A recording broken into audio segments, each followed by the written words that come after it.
यह जगत सारा क्षणिक है और आत्मा एक नित्य है। आत्मा का अनुभव बस एकमात्र नित्य है।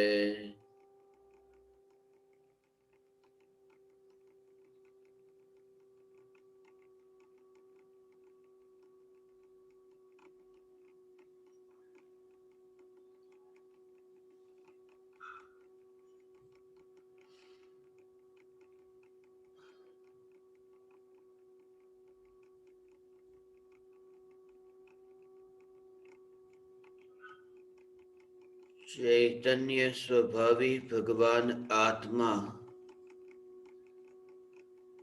अनादि अनंत शुद्ध चैतन्य मात्र है। ज्ञान मात्र है।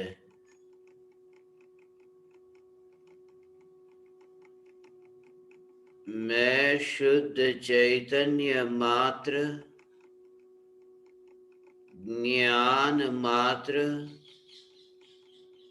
भगवान आत्मा हूँ।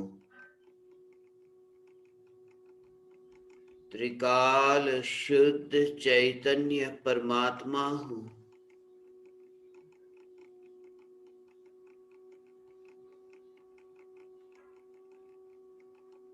मैं त्रिकाल चैतन्य महल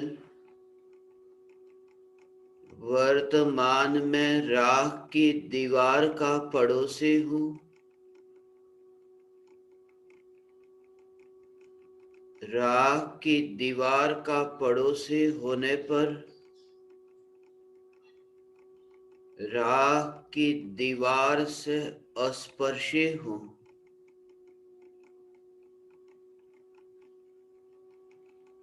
अनंत परमाणुओं का पिंड ऐसी यह राख की दीवार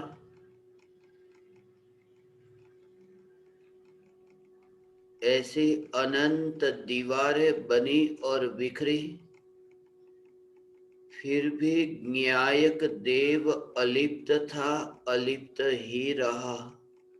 यह न्यायक देव यही मैं हूँ।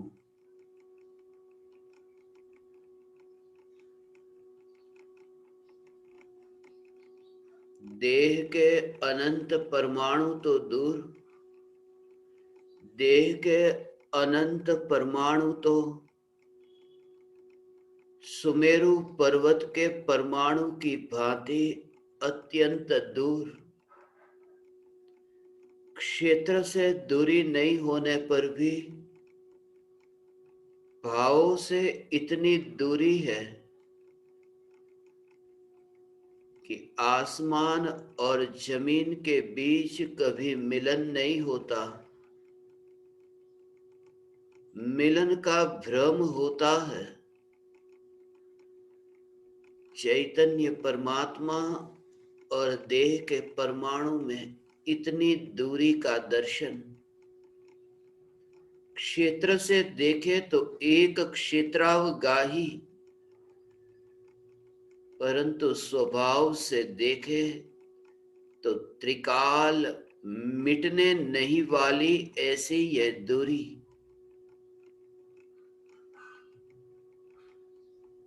गुड़ को और नींबू को दूर करने की जरूरत नहीं है, फिर भी गुड़ और नींबू को दूर जाना जा सकता है, समझा जा सकता है। इतनी दूरी जानी जा सकती है कि जिस दूरी को जानने पर दोनों में एक दूसरे का संबंध नहीं, एक दूसरे का मिलना नहीं, यह प्रत्यक्ष दिख सके।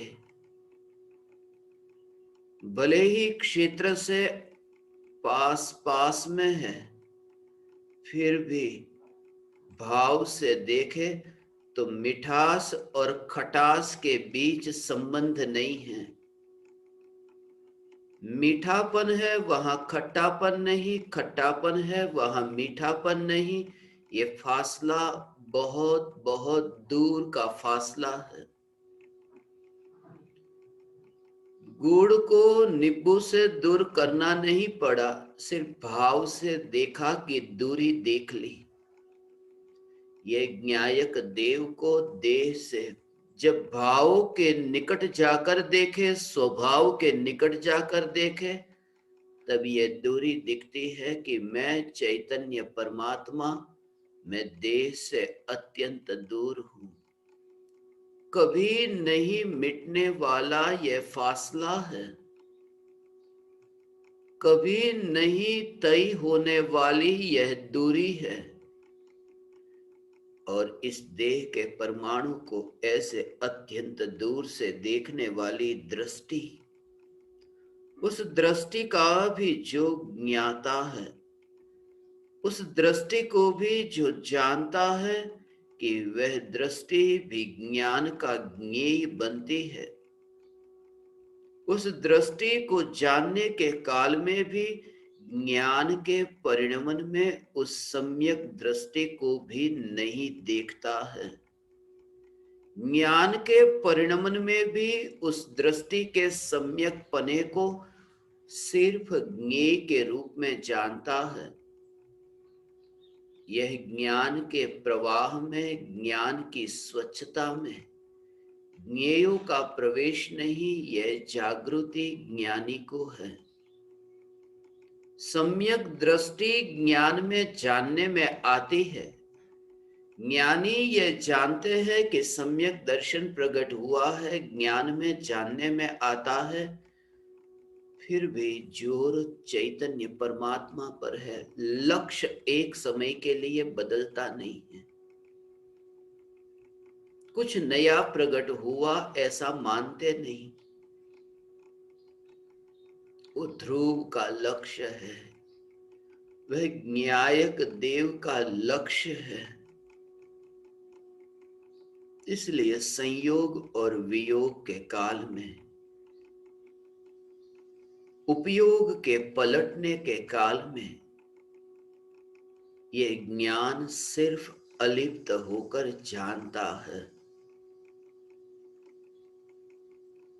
जानने रूप परिणमन होता है, मगर उस परिणमन में भी कोई विकल्प नहीं है। उस जानने रूप परिणमन में कोई आकर्षण नहीं है। न आकर्षण जगत के पदार्थों में है, न आकर्षण ज्ञान की पर्याय में है। अज्ञानी को यह भ्रम होता है कि ये ज्ञेय इतना लुभावना है, इतना आकर्षित करता है, ये ज्ञेय ही ऐसा है कि जिसकी और ज्ञान जाए बिना नहीं रहता। सत्य यह है कि ज्ञान के परिणमन में कोई आकर्षण नहीं आता। ज्ञान का परिणमन जो है वह निर्विकल्प परिणमन है। ज्ञान गुण तो निर्विकल्प है, ज्ञान गुण की यह जानना जानना जानना, ऐसी जो पर्याय यह परिणमन, यह भी निर्विकल्प है। यह पर्याय भी निर्विकल्प है, फिर भी यह विकल्प है कहाँ? यह विकल्प है विकार में, यह विकल्प है चारित्र में, यह विकल्प है आत्मा की मलिन पर्याय। और मलिन पर्याय का ज्ञान की निर्मल पर्याय के साथ क्या संबंध? यह ज्ञान ने तो सिर्फ जानने का कार्य किया। यह भी कहने की भाषा, ज्ञान में सिर्फ जानना जानना जानना यह होता है। भीतर में वह जानने रूप परिणमन होता है। शरीर बदलता है। मनुष्य शरीर में से तिर्यंच का शरीर मनुष्य शरीर से देव का, नारकी का शरीर, ये शरीर बदलता है, शरीर बदलता है। शरीर न बदले तो भी मनुष्य के ही शरीर में रहकर शरीर की अवस्थाएं बदलती है, शरीर के रूप रंग बदलते हैं, शरीर का आकार बदलता है, शरीर की दिशा बदलती है, अभी पूरब की ओर तो कभी पश्चिम की ओर। आंखें हैं पूरब की ओर, फिर आंखें पश्चिम की ओर। ये आंखों का घूमना, ये चेहरे का घूमना, ये हाथों का फैलना, ये पैरों का चलना, ये देह की क्रिया, ये परमाणुओं का परिणमन, ये दिन रात जो हो रही है ये देह की क्रिया। मगर हे चैतन्य परमात्मा, उस देह की क्रिया में ये न्यायक की, ये ज्ञान की, ये जो जानने रूप पर्याय है, उस पर्याय का संबंध नहीं है। वहां उस जानने रूप प्रवाह को आंख पूरब की ओर है या पश्चिम की ओर, उससे कोई संबंध नहीं। हाथ फैलते हैं, पैर फैलते हैं, हाथ सिकुड़ता है, पैर सिकुड़ता है, शरीर डोलता है, उससे उस ज्ञान की पर्याय का कोई संबंध नहीं। इतनी ज्ञान की रुचि, चैतन्य की रुचि ऐसी कि चैतन्य चैतन्य चैतन्य का जोर ऐसा कि ज्ञान का सहज परिणमन तुम्हारी श्रद्धा में ऐसे स्थापित हो कि ज्ञान का परिणमन सहज है। और तब फिर मेरे कार्य में ये देह के परमाणु नहीं, फिर तुम इस शरीर की रचना को ऐसे देख सकोगे जैसे शरीर के अतिरिक्त अन्य पुद्गल पदार्थों को देखते हो। फिर परमाणु मात्र के रूप में तुम्हें देखने की दृष्टि प्रकट होगी।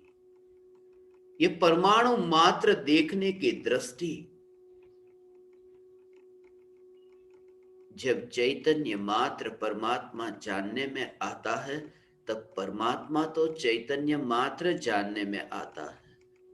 मगर ये पुद्गल परमाणु भी परमाणु मात्र जानने में आते हैं, ऐसी ही ज्ञानी की दृष्टि प्रकट होती है। फिर एक भी परमाणु में ये ज्ञान का विस्तार नहीं देखते,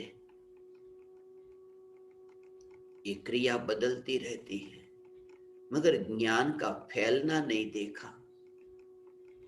ये दृष्टि है, देह की क्रिया बदलती है, प्रति समय देह में वृद्धि होती है, मगर देह में वृद्धि होने पर भी न्यायक वृद्धि और हानि, जिससे न्यारा है ऐसा ध्रुव ज्ञानी की श्रद्धा में बना रहता है। प्रति समय देह में वृद्धि हो, सम्यक दृष्टि को यह जागृति। इतना छोटा सा शरीर मां के गर्भ में 9 महीने मां के गर्भ में रहकर वहां शरीर की रचना, शरीर बड़ा बड़ा बड़ा होता गया। देह के परमाणु में, शरीर की रचना में वहां वृद्धि हो रही है, मगर सम्यक दृष्टि तीर्थंकर परमात्मा मां के गर्भ में भी उस न्यायक में वृद्धि को नहीं पाते। ये कैसी श्रद्धा कि मां के गर्भ में भी एक छोटा सा बच्चा जो आंख से दिखाई भी न दे, ऐसा छोटा सा बच्चा देह में विकास होता हो, मगर ध्रुव न्यायक का जोर रहता हो। यह ध्रुव न्यायक, और ये न्यायक की श्रद्धा करने का ये अवसर अभी प्राप्त हुआ। एक चैतन्य के अतिरिक्त और कोई रुचि नहीं। देह के परमाणु में मेरा फैलना नहीं, देह का विस्तार होता हो मगर मेरा विस्तार नहीं। एक गति होती है देह में, मगर अकंप की जागृति रहती है, जनजनाहट होती है। जैसे देह के परमाणु में एक विद्युत प्रवाह, एक इलेक्ट्रिसिटी का ऐसा प्रवाह कि जिस प्रवाह में भी, इस झटके में भी, इस रोमांच में भी जो स्वयं को अकंप देखता हो, जो न्यायक को स्थिर देखता हो, होगा ये वाणी सुनकर के तुम्हारे रोम रोम पुलकित होंगे। ये चैतन्य की पुकार सुनकर कभी कभी तुम्हारे देह में भी झंझनाट, ऐसी झंझनाहट होगी जैसे ये वाणी ने तुम्हारे हृदय को छुआ और तुम्हें डोला दिया, तुम्हें हिला दिया। मगर उस समय भी तुम्हें न्याय का जोर रहेगा, बस वही प्रज्वलित ज्ञान दीपक कि देह में झंझनाहट हो मगर न्यायक अकंप दृष्टि में बना रहता है। क्योंकि चैतन्य स्वरूप में कहा, स्वरूप को देखना, आकाश को देखोगे तो पलटना पलटना लगेगा कि अरे आत्मा भी तो वहां है जहां देह है, शरीर जहां वहां आत्मा, तो आत्मा का फैलना भी दिखेगा वहां।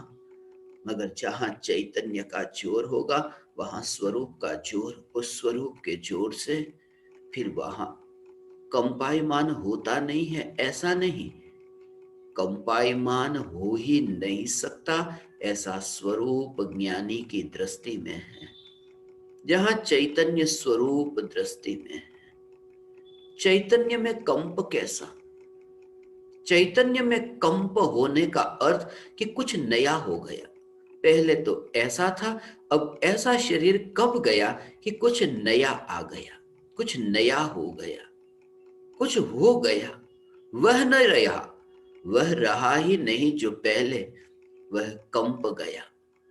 मगर प्रति समय ज्ञानी ये देखता है कि न्यायक न्यायक न्यायक न्यायक, तो इसमें कंप कहाँ, इसमें कंप हुआ कैसे, इसमें चलायमान कौन हुआ? ये अचल न्यायक स्वभाव प्रत्येक पर्याय उस न्यायक स्वभाव का रस पीती है, न्यायक भाव का रस पीती है, और वह भी सहज ही।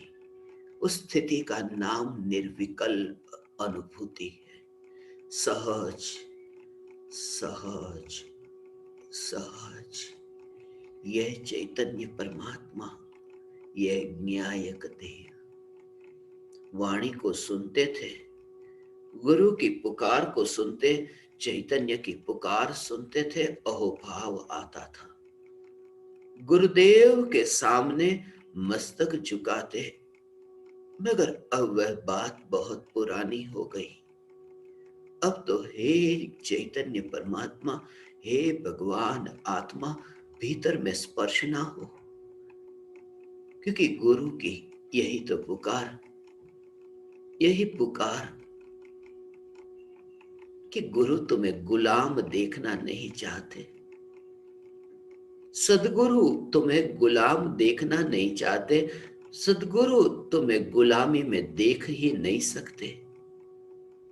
और सदगुरु गुलामी में देख नहीं सकते, इसलिए तो गुरु की पुकार ये है। इसलिए गुरु की पुकार कि तुम मेरी ओर मत देखो, तुम अपनी ओर देखो। क्योंकि गुरु ये कहते हैं कि तुम जब मेरी ओर देखते हो, तुम्हें एक जरूरत पड़ती है आंख की, आंख को खोलने की जरूरत पड़ती है, तब तुम मुझे देख पाते हो।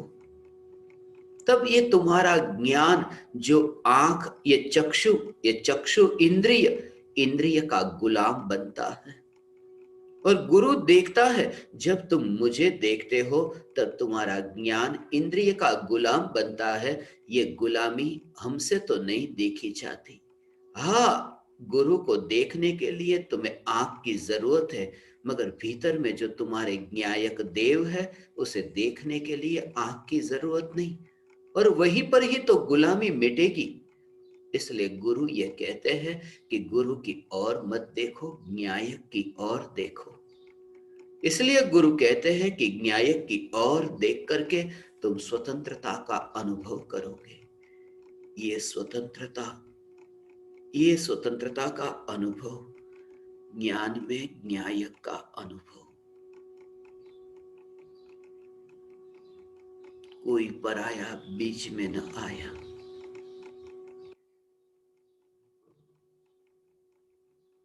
वही परिणमन हुआ, ज्ञान का परिणमन न्याय को जानने रूप हुआ।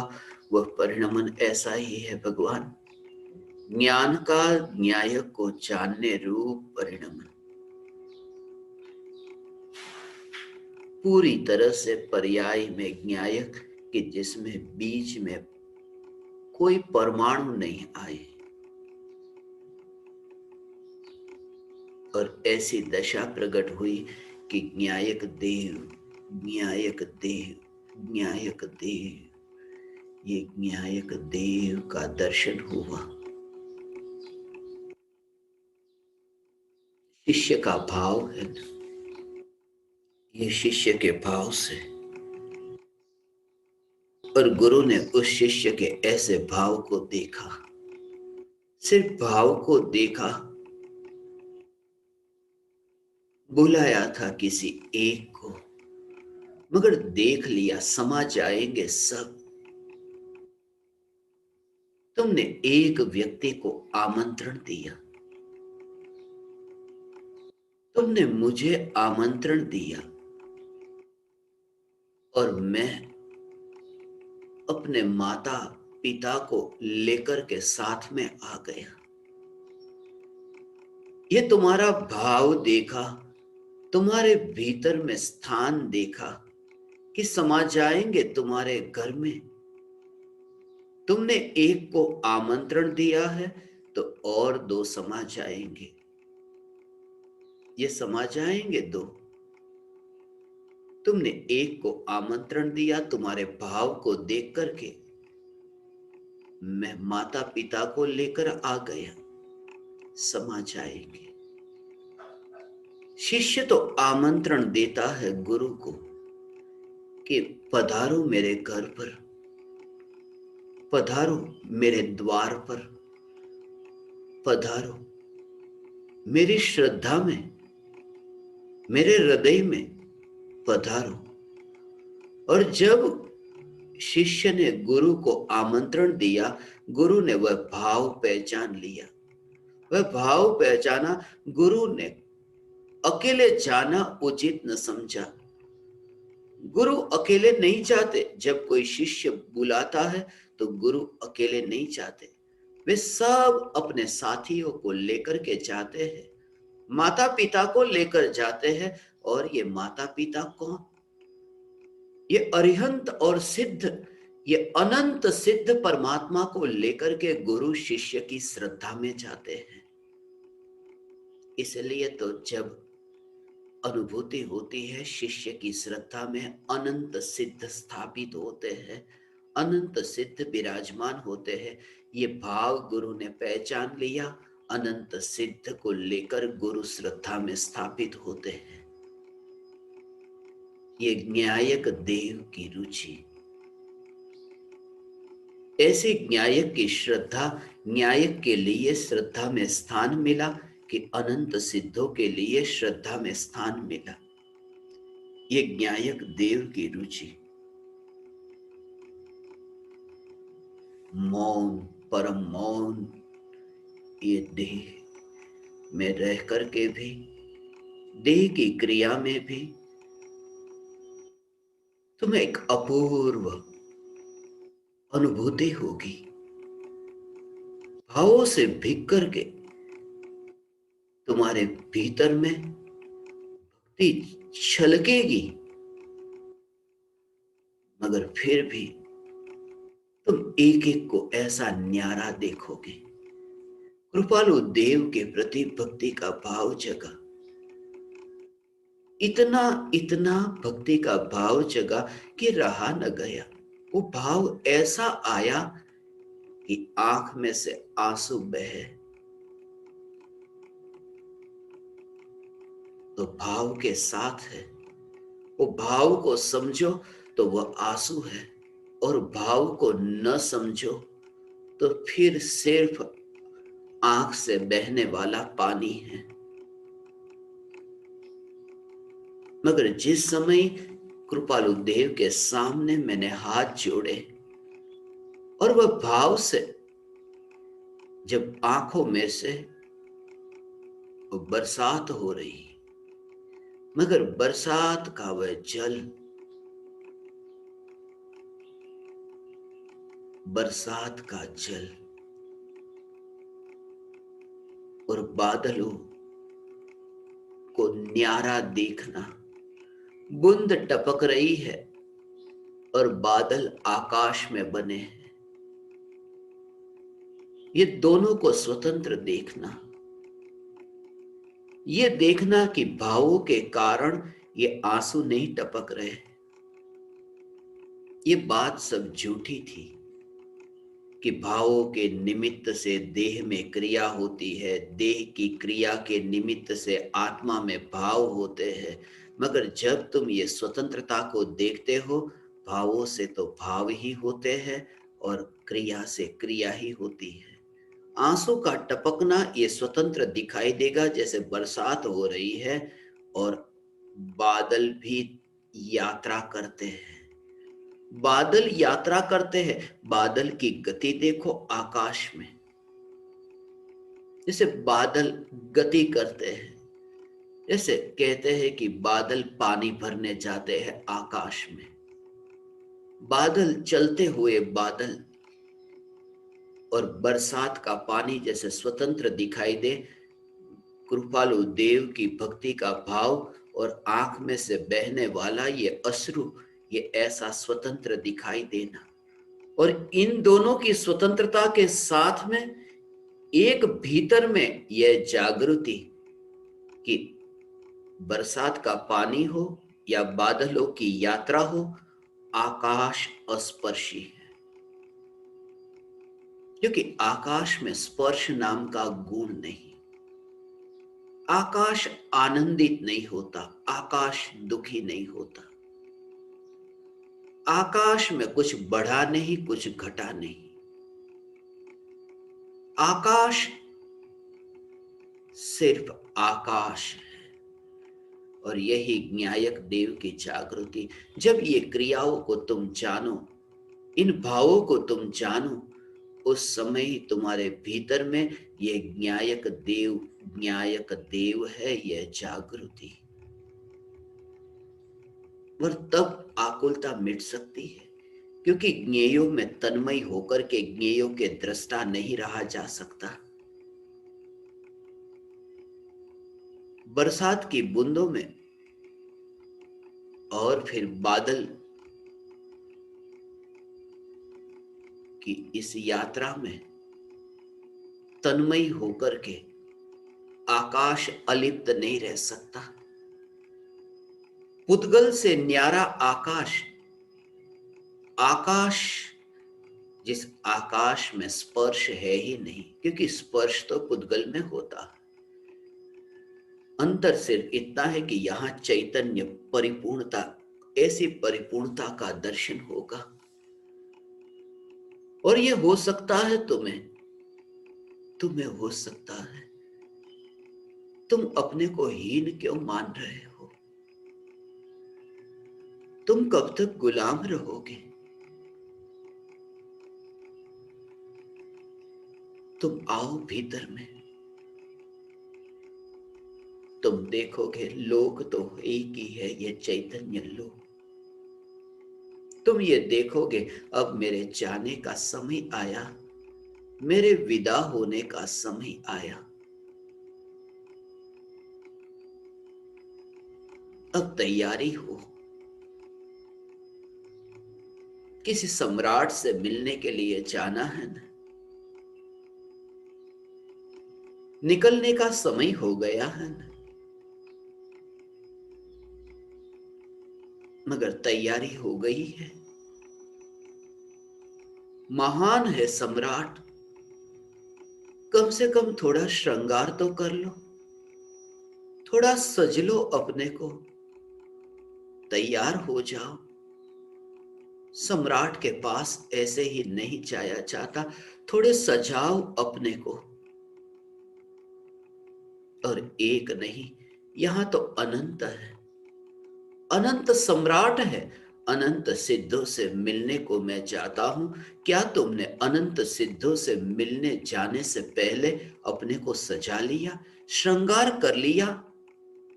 रत्न जड़े या नहीं, तुम रत्न त्रयी के धारी हुए या नहीं? सम्यक दर्शन ज्ञान चारित्र रूपी रत्न से स्वयं को सजा लो, वरना उन सिद्धों का अनादर होगा। सिद्धों से मिलने से पहले स्वयं को सजा लेना, और न्यायक न्यायक न्यायक के जोर से, ये रत्नत्रयी के जोर से नहीं, न्यायक के जोर से परिवर्तन आए। मगर परिवर्तन में भी भीतर में यह जागृति कि यह परिवर्तन भी ज्ञान का ज्ञेय है। परिवर्तन भी उपादेय नहीं, परिवर्तन भी मेरा लक्ष्य नहीं। मोक्ष के बारे में सुना है, संवर निर्जरा उपादेय है, और मोक्ष भी उपादेय है। संवर निर्जरा एक देश आंशिक उपादेय है, मोक्ष सर्वथा उपादेय है। मोक्ष सर्वथा उपादेय है, ये सर्वथा उपादेय कहा है।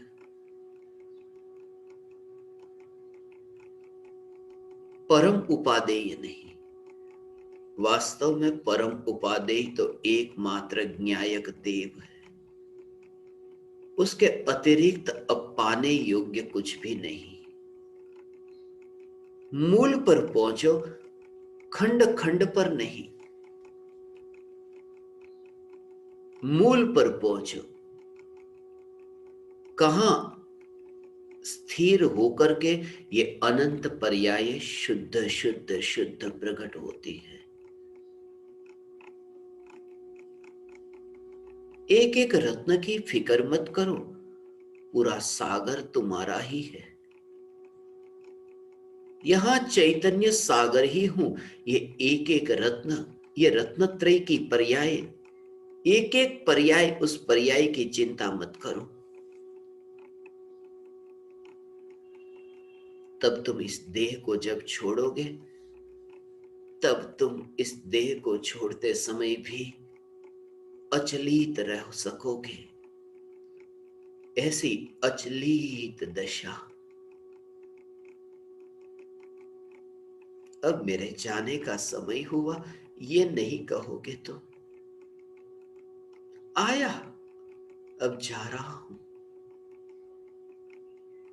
विदाई की बेला आई।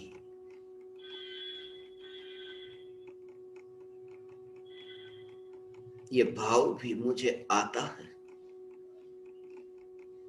ये आता है भाव कि विदाई की बेला, कुछ समय के लिए हे ज्ञान दीपक तुम्हारे संग रह लिया। घूमते फिरते यहां आया और तुम्हारे संग रह लिया। लंबी यात्रा करके तुम्हारे संग थोड़ी देर बैठ लिया। अब मैं चाहता हूं तुम्हारे संग रह लिया, और तुमने भी लंबी लंबी यात्रा करके थोड़ी देर के लिए मेरे संग बैठ लिया। अब आगे यात्रा होगी। और जब मैं ये कहता हूं कि तब तुम इस बात को अच्छी तरह समझना कि ऊर्ध्व लोक में यात्रा की, मध्य लोक में, अधोलोक में, 4 गति में, 84 लाख योनि में जन्म मरण करते करते फिर हमारा यहाँ मध्य लोक में, यहाँ 2.5 द्वीप में, ये जम्बू द्वीप में, ये भरत क्षेत्र में, यहाँ हमारा मिलना हुआ, ऐसा मेरा भाव नहीं है। भूतकाल में बहुत भटकते भटकते भटकते घूमते घूमते हम यहां मिले। जब मैं ये कहता हूं कि मैं तुमसे यहां मिला, यात्रा मेरी हो रही थी, तब मैं वो जन्म और मरण, देह के 84 लाख योनि, वो देह की वो बात नहीं कह रहा। मैं ये कह रहा हूं कि भूतकाल में मेरी ज्ञान की पर्याय ने एक ज्ञेय को जाना, दूसरे ज्ञेय को जाना, तीसरे ज्ञेय को जाना। ये ज्ञान की मेरी यात्रा हो रही है। ये यात्रा अनादि से हो रही है। उस यात्रा के दौरान हम थोड़ी देर के लिए मिले। वो मिलने का भाव मेरी ज्ञान की पर्याय का विषय तुम बने, और कुछ भी नहीं। मिलना तो हुआ ही कहाँ है।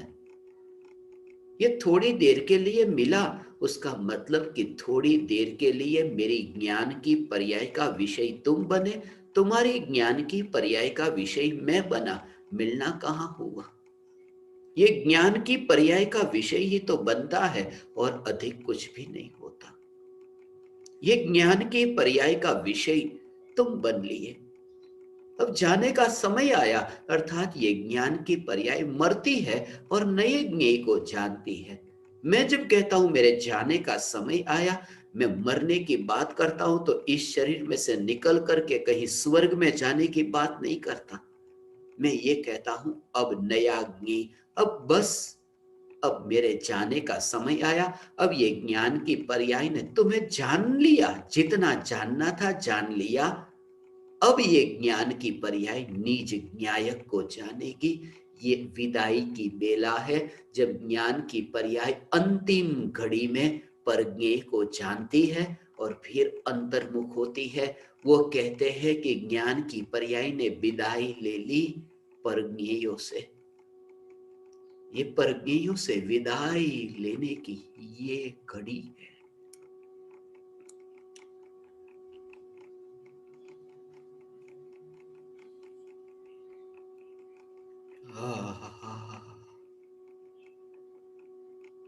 न्यायक, न्यायक और न्यायक, ये त्रिकाल ध्रुव न्यायक देव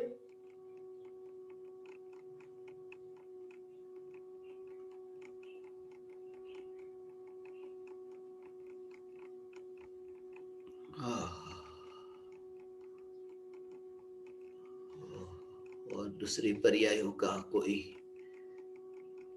प्लानिंग नहीं करना पड़ा। दूसरी, तीसरी, चौथी, एक एक पर्याय। ये ज्ञान की पर्याय ने न्यायक का आश्रय लिया, ये ढली, बस ये ढली। कल भी तुम अनजान थे, कल भी अनजान रहोगे, और वर्तमान में भी तुम अनजान हो, क्योंकि सत्य तो यह है, मैं अपने में रह करके, अपने में ही रहकर अपने को ही जान रहा हूं। ये तो एक औपचारिकता है कि ये शरीर के परमाणुओं के सामने ये पुद्गल की इस दीवार पर ये प्रतिबिंबित होते हुए तुम दिखाई देते हो। कितना भी हाथ लगाओ कुछ भी न पाऊंगा, कुछ भी नहीं। तुम्हारे वहां बहुत गर्मी होगी, बहुत सर्दी होगी, तुम्हारे वहां मौसम सभी के वहां अलग अलग होगा, मगर आप सब मेरे सामने जो अभी बैठे हैं, मैं जब इस कंप्यूटर की स्क्रीन पर हाथ लगाऊं, आपकी गर्मी, आपकी सर्दी, आपके देह के परमाणु ठंडे हैं, गर्म है, स्पर्श मुझे वह न होगा। स्पर्श तो यहां ये कंप्यूटर की स्क्रीन ठंडी है या गर्म, स्पर्श ऐसा होगा। आपके शरीर के परमाणु कैसे हैं? मीठे हैं, कड़वे हैं, कैसे है? मैं यदि जीभ लगाऊं तो आपका रस न आएगा, रस यहां कंप्यूटर की स्क्रीन का आएगा। यदि मैं आपको सूंघने के लिए कंप्यूटर के नजदीक जाऊं तो आपकी सुगंध दुर्गंध नहीं आएगी। कंप्यूटर की स्क्रीन में जो सुगंध दुर्गंध वही आएगी। और आपके तरह तरह के वस्त्र पहने हैं, वह रंग बिरंगी वस्त्र मेरी कंप्यूटर की स्क्रीन को रंगीन नहीं करते, वह मैं अनुभव करता हूं। मैं ये कहता हूं कि जब मैं तुम्हें देखता हूं, जब मेरे ज्ञान में ये सब दिखाई दे रहा है, मगर जागृति कि जहां मैं देखता हूं वहां यहां जो है उसमें तो कोई आया ही नहीं। न तुम्हारा स्पर्श, न रस, न गंध, न वर्ण, ये कुछ भी तो यहां कंप्यूटर की स्क्रीन पर न आया। और जब भी मैं यहां अनुभव करूंगा तो अपनी ही वस्तु का अनुभव करूंगा।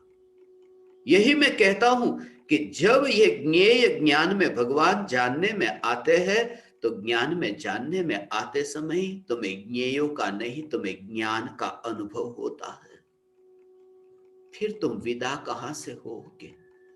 ये ज्ञान का अनुभव, इसे कहते हैं वह जगत से पार हो गया। इसे कहते हैं वह राग से मुक्त हो गया। वह राग से मुक्त हो गया। क्यों? क्योंकि राग को जानता है, भक्ति का भाव, राग का भाव वो जानता तो है। फिर मुक्त कैसे हुआ? मुक्त ऐसे क्योंकि जहां वो स्पर्शना करता है वहां तो ज्ञान की स्पर्शना करता है, राग की नहीं। ये समझ का प्रकट होना, ये धर्म है। हे ज्ञान दीपक, यह जागृति आज नहीं, कल तुम्हें एहसास होगा, कल तुम स्वीकार करोगे। ये मेरे वचन तुम्हें कल याद आएंगे। जब तुम स्वयं अनुभव करोगे, तुम इस सत्य को पाओगे कि अरे इतनी भी देरी क्यों लगाई? जब यहीं पर ही आना था तो फिर इतनी देरी क्यों? अब ये तो प्रसंग है, अनुभूति एक महाप्रसंग है। बस ये महाप्रसंग है। दुखमयी घड़ी लगे, मगर दुखमयी में भी अत्यंत आनंद की घड़ी है। बेटे की विदाई की बेला है, माता पिता ने ही विदाई दी है, फिर भी माता पिता रोते हैं। ये विदाई की बेला, रोने में भी आनंद है कि बेटी की विदाई हो रही है, उस विदाई में भी आनंद है। दुखी होने के लिए विवाह नहीं किया, आनंद के लिए, सुख के लिए, शांति के लिए ये विवाह, मगर फिर भी रोना होता है। विदाई की बेला, गई अब बेटी ससुराल में। कल तक जिनसे कोई रिश्ता नहीं था, अब उनके ही घर में जाकर के मम्मी पापा कहकर पुकारने लगी। बस अब यही मेरा घर। कभी कभी याद आ जाए तो जाती है अपने पीहर में, कभी कभी याद आ जाए तो, मगर तब भी जागृति की असली घर तो अब वही है। जब ये परिणति न्यायक में ढलती है, पर से विदा होकर के परिणति न्यायक में ढलती है, बस एक समय में पलड़ा पलट जाता है यह न्यायक ही में। और पुरुषार्थ की कमजोरी से परिणति की मलिनता ऐसी कि कभी कभी अपने पीहर में जाती है, पर की ओर ये परिणति जाती है, तब ज्ञान दीपकों की ओर जाती है। न्यायक देव मेरा ससुराल है और ज्ञान दीपक मेरा पीहर है। मगर पीहर में जब जाती है तब भी अपना घर यह नहीं, अपना घर तो न्यायक देव यह जागृति बनी रहती है। यह जागृति प्रति समय बनी रहे। ज्ञेय कोई भी हो, मगर ज्ञेय के ज्ञान में, जानने में आने के काल में यह जागृति चैतन्य चैतन्य चैतन्य चैतन्य के अतिरिक्त और कुछ भी नहीं। न्यायक देह के अतिरिक्त अब हम तो अपने ही नीच भवन के वासी हुए, आनंद भवन के वासी हुए भगवान। इसलिए आज तक आनंद को खोजा, मगर आनंद परमात्मा में नहीं, परमात्मा ही आनंद है। और परमात्मा आनंद नहीं, आनंद से भी अनंत गुना है, क्योंकि आनंद तो एक गुण है और भगवान आत्मा तो अनंत गुणाधिपति है। खोज थी आनंद की, आनंद को खोजने निकला और पाया अनंत को। एक आनंद चाहिए था, एक एक गुण आनंद, और पाया अनंत गुणाधिपति ज्ञायक। मगर वह तब जब पूरी तरह से अनित्यता के बोध से भरा और चैतन्य के तत्व विचार से दृढ़ हुआ। एक समय भी व्यर्थ में न गवाएगा, एक समय भी ऐसी पर की संगति में न आएगा कि जहां यह चैतन्य की विस्मृति होने की संभावना हो। यही तो कारण है, दिन रात यही तो कारण है। तुम्हें सम्यक दर्शन की प्राप्ति नहीं होनी होती तो ये पुकार भी तुम्हारे कान में न होती, और ये पुकार न होती कि गुरु की ओर ध्यान जाना यह गुलामी है। गुरु ही गुलामी है, स्वभाव स्वतंत्रता और गुरु गुलामी, ये जागृति। वरना तुम्हें ये भाव, क्योंकि अभी का जो भाव है वो आगे की जो पर्याय होनी होती है ना, उसी से पहले ऐसे भाव आते हैं। यदि भविष्य में तुम्हें ज्ञायक की अनुभूति होनी है तो वर्तमान में ये ज्ञायक ज्ञायक ज्ञायक के तत्व विचार भी होगा, मगर उसे पकड़ करके मत रखना। यदि आज का सत्संग 8:53 पर होना है तो कल रात को यह विकल्प आएगा। आज का जो कार्य होना है तो थोड़ा विकल्प पहले आएगा, मगर उन विकल्पों को मैं पकड़ करके ही रखूं, कल का भाव बहुत अच्छा भाव आ गया, अच्छा भाव आ गया तो आज का सत्संग चुक जाऊंगा। यह सत्य है कि भविष्य में होना है उससे पहले ऐसी ऐसी घटना घटती है, ऐसे भाव आते हैं, ऐसा तत्व विचार होता है, मगर उसकी भी पकड़ मत रखना। न्यायक की अनुभूति से पूर्व न्यायक का तत्व विचार चलेगा, मगर उस तत्व विचार की पकड़ नहीं। चैतन्य परमात्मा का जोर ऐसा, न्यायक देव का जोर ऐसा कि विकल्पों की रुचि नहीं। भाव आते हैं तब उसी से तुम अपने को उस सौम्य शांत निराकुल वितराग ऐसी दशा के लिए अपने को ही गढ़ते हो। जैसे कुम्हार मिट्टी में से घड़े को गढ़ता है, तुम अपने को वितराग परिणति में गढ़ते हो। यह अभ्यास से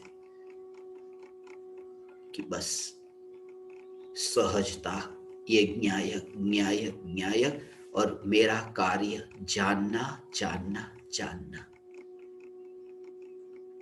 ये न्यायक देव की रुचि।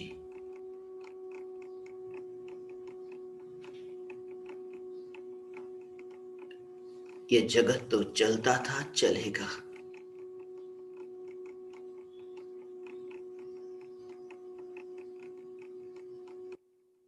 मगर तुमने उस स्वरूप को पाया कि अब जगत के चलने में, जगत के परिणमन में अब तुम्हें कोई सुख नहीं, कोई दुख नहीं, संबंध ही नहीं। होता तो है फिर भी क्यों दुख नहीं? राग द्वेष भी ज्ञानी को होते हैं, फिर भी क्यों आनंद को भोगते हैं? होने से भोग नहीं होता। लक्ष्य है या नहीं है, यह महत्वपूर्ण है। उसका सीधा सा कारण ये कि ज्ञायक देव अनादि से है न, अनादि से ये ज्ञायक परिपूर्ण है जो त्रिकाल है। तो अनादि में भूतकाल में नहीं था भूतकाल में था, तो फिर वह सुख क्यों नहीं भोगा? ज्ञायक है अनादि से, तो अनादि से सुख क्यों नहीं भोगा? सीधी सी बात, जैसे अनादि से सुख स्वरूप ज्ञायक होने पर भी ज्ञायक का लक्ष्य नहीं था, ऐसा ये ज्ञायक देव कि जिसका लक्ष्य नहीं था कि पर्याय में सुख नहीं। और जब न्यायक का लक्ष्य जगा, तब राग का लक्ष्य न रहा, तो राग होने पर भी दुख नहीं, क्योंकि अनंत काल तक जो रहा फिर भी जो सुख न दे सका, तो राग एक समय के लिए रहने वाला वो दुख कैसे दे सकेगा? अनंत काल से जो रहने वाला न्यायक जो सुख नहीं दे सका, तब तक जब तक लक्ष्य न गया, तो एक समय का राग का विकल्प वो दुख कैसे देगा जब लक्ष्य ही नहीं जाता? इसलिए लक्ष्य किसका है? इसलिए न्यायक न्यायक न्यायक का लक्ष्य है। लक्ष्य का मतलब पाना नहीं, लक्ष्य का मतलब कि इसी में ही स्वयं की श्रद्धा का स्थापित होना, अपना फैलना, उस रूप मानना, वही दिखना। लक्ष्य का अर्थ कि अब उसके अलावा अब अनुभव में कुछ आता ही नहीं। ज्ञान और ज्ञान ही अनुभव में आता है, ये परमाणु अनुभव में नहीं आते। ऐसा है ये स्वरूप।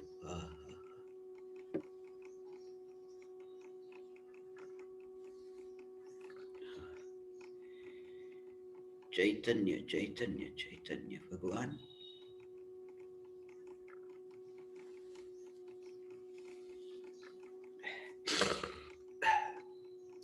त्रिकाली ध्रुव न्यायक देव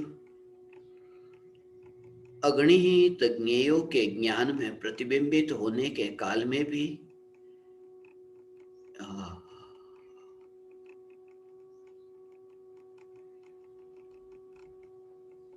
नया नया नया नया होकर के भी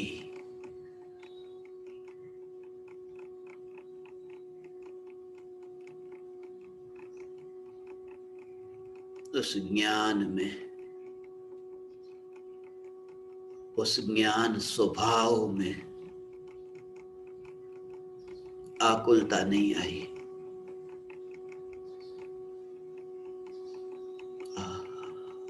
इसलिए अनंत सिद्ध परमात्मा कि भगवान के दर्शन हुए, तीर्थंकर परमात्मा के दर्शन समोसरण में हो, समोसरण में ये दर्शन हो,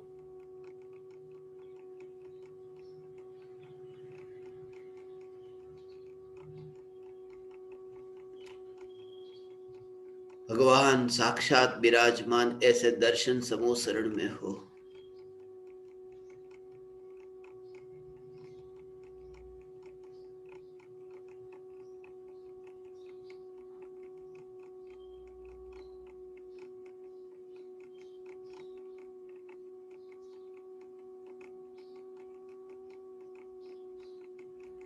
कैसा समोसरण, मेरा ध्यान वहां आकर्षित हो जाता है। ये ज्ञान है ना, वो भगवान में भगवान में ही लीन रहता है, भगवान को ही जानता रहता है। ऐसा भगवान को जानता रहता है। तुम्हारा ध्यान कहाँ लीन है, तुम्हारा ज्ञान कहाँ लीन है?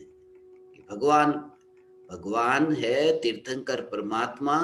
तीर्थंकर परमात्मा जो है, वो तीर्थंकर परमात्मा ध्यान आकर्षित नहीं करते। समोसरण में केवली परमात्मा भी है, केवली परमात्मा और भी केवली परमात्मा समोसरण में है, उनका ध्यान नहीं जाता। ये समोसरण ऐसा है इसलिए वो मेरा आकर्षण वो समोसरण की ओर जाता है, ऐसा नहीं। समोसरण कुछ भी नहीं करता। समोसरण में भी आकर्षण नहीं है और ज्ञान में भी आकर्षण नहीं है। ये जो वृत्ति की मलिनता है वो आकर्षित होती है, वो विकार में आकर्षण है, स्वभाव में नहीं। ज्ञान में तो आकर्षण है ही नहीं। इसलिए ज्ञान जब पर में लीन होता है, तल्लीन हो गया न, तो अज्ञानी ये देखता है कि जब तुम किसी पदार्थ को जानते हो, ऐसा उसका भाव से ये स्वरूप समझना, तो तुम्हें एहसास होगा कि ज्ञान का सदाकाल पर में लीन होना हुआ ही नहीं, उसका भाव समझ में आएगा।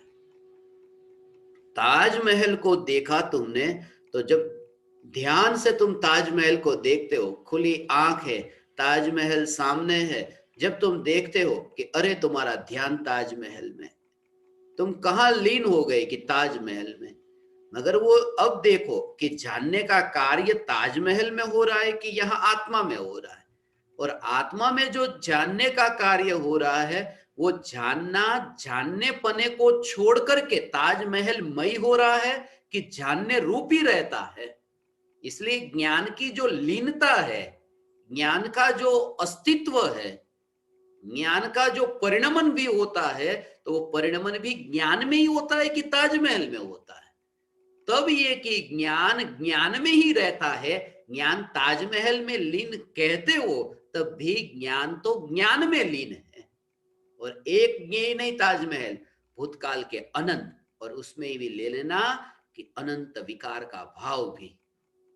जब ज्ञान ज्ञान में ही लीन है और जो अपने में ही लीन रहते हैं उन्हें परमात्मा कहते हैं।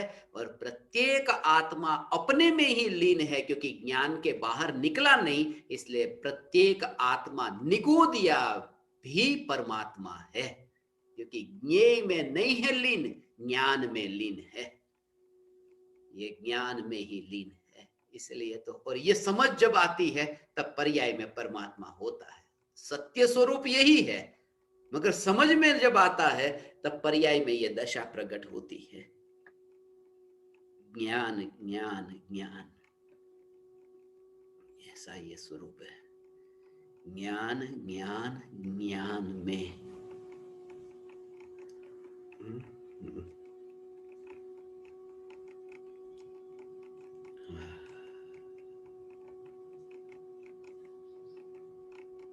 ज्ञान का आवरण दूर होता है, वो भीतर से वो आनंद, वो जो निराकुलता, वो सहज प्रकट होती है।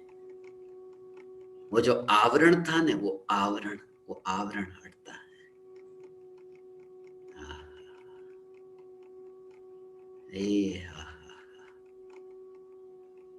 ये है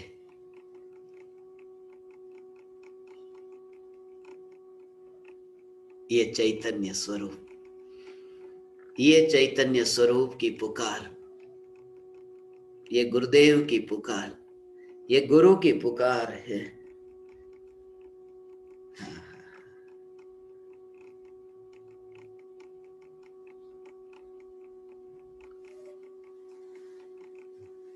ऐसी ये पुकार।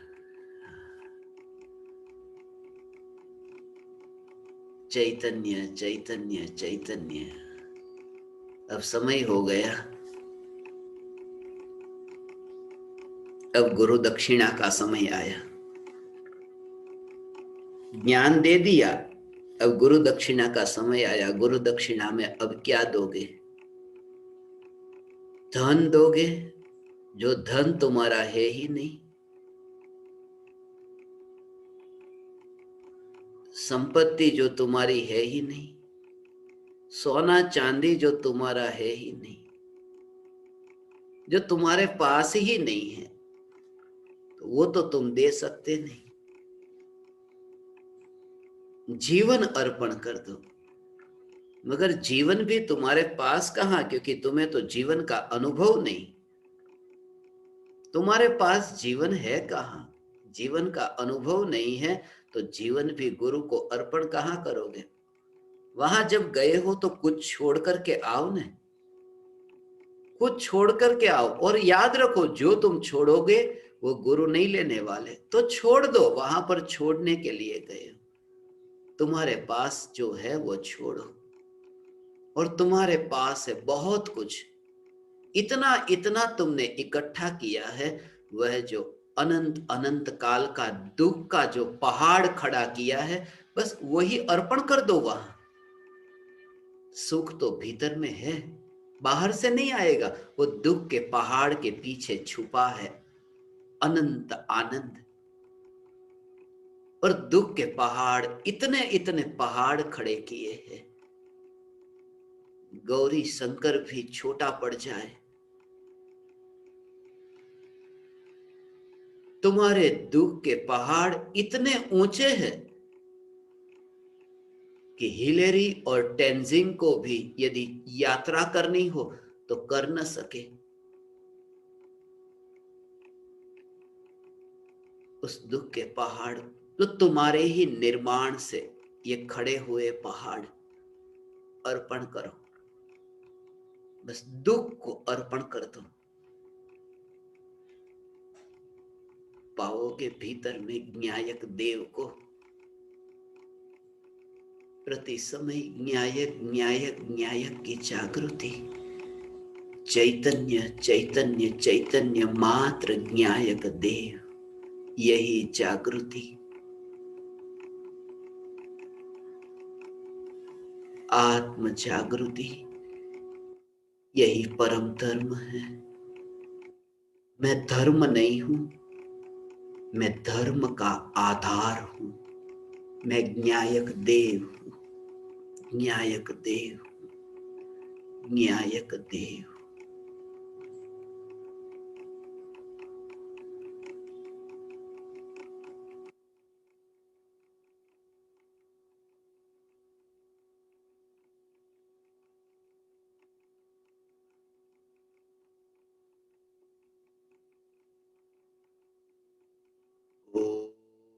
ओ